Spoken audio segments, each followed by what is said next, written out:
Ngibingelele kuwe mlaleli, ngiyathemba ukuthi uyaphila. Mina ngizocela kuwe-ke laphana ukuthi-ke uma ngabe usamusha kuleli khasi-ke leli-ke wenze okulungile-ke laphana ucindezele-ke ibhathini subscribe ungixhase-ke laphana-ke kwenza ukwazi ukuthi uthole zonke iy'ndaba ezintsha-ke nje ezokulethela zona kulo-ke leli khasi-ke leli-ke kusukela-ke manje-ke udaba-ke engilethele lona-ke namhlanje ngilethele-ke umlisa-ke laphana-ke obehlaziya-ke isimo-ke se-M_K-ke nangendlela-ke i-M_K-ke elwa ngayo-ke le mpi yabo. Njengoba sonke sazi bakholelwa engathi-ke barojwa ngama-results-ke laphana-ke, kodwa-ke angifuni-ke mina-ke uthi okuningi-ke ukuzwe ngami kuphela nje into engenza nje uzodlala-ke ividiyo yakhe lo mlisa-ke uzizwele wena-ke. Ngizocela laphana masizwile-ke le video lena-ke ungene ama-comment section-ke ufike ushiye umbono wakho ngalo-ke lolu daba-ke lolu ukuthi wena-ke ucabanga kanjani-ke. Masicindezele nebhathini nje subscribe nje akubizi imali kumahhala nje ukhishwa nesenti-ke elimnyama-ke leli-ke khona phela uzokwazi ukuthi uthole nezinye-ke iy'ndaba engazokulethela zona kulo-ke leli khasi-ke leli-ke. Nawo-ke le video-ke awuyithokozele. Eish, kunento engiyibukayo la, ama-calculations are wrong, ama-moves are wrong when it comes to our government and security system. Uma ngikhumbula kahle kuthe kuzoboshwa uZuma, security was not aware, our government was not aware. Bathathe uZuma and they undermined people ukuthi bengenzani. So bathathe uZuma, people looted because kwakuyimpi yabo abantu, kwakuyimpi elapha kwi-grassroots level. So abantu baluta and our security system didn't work because they were caught off guard. So they didn't prepare for a situation enjengaleyo. So now they miscalculated once again. uZuma uhlezi lapha hlezi khona planning the next move. What they did, bavesane bathatha amaphoyisa bayowagcwalisa e-KZN ukuthi ayogada abantu base-KZN.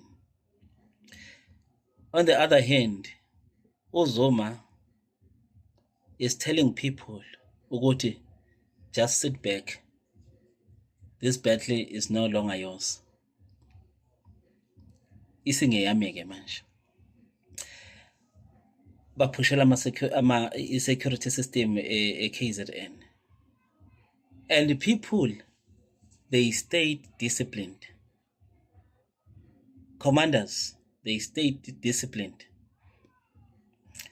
And if we check kwi-media, wonke umuntu was preaching ukuthi let us remain disciplined and focus.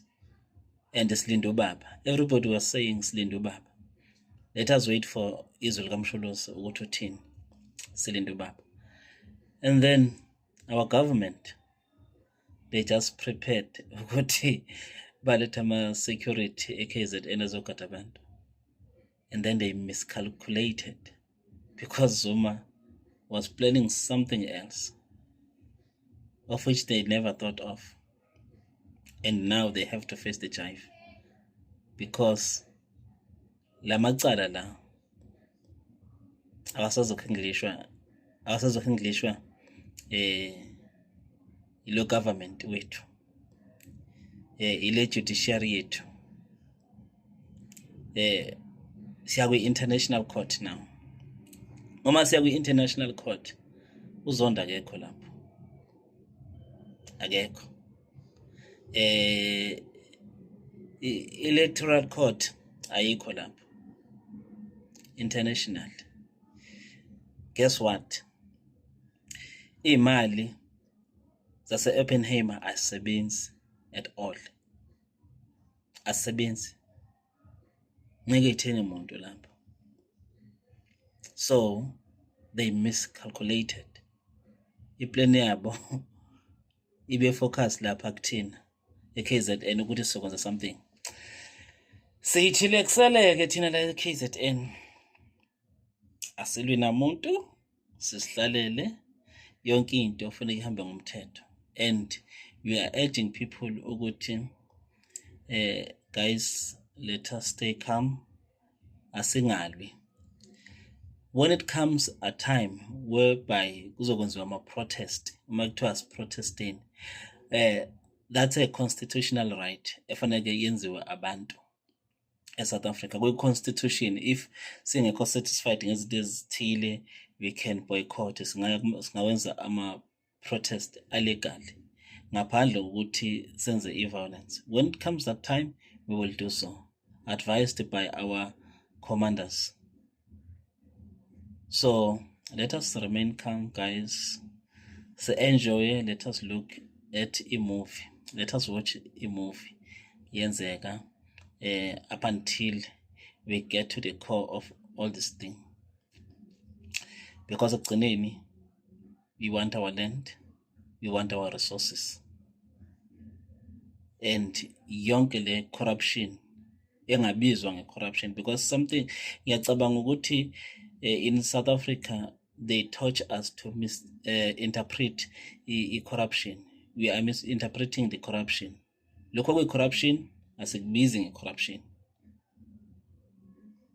Yebo, bese kuthi lokho ongekona i-corruption ikona esikubiza nge-corruption.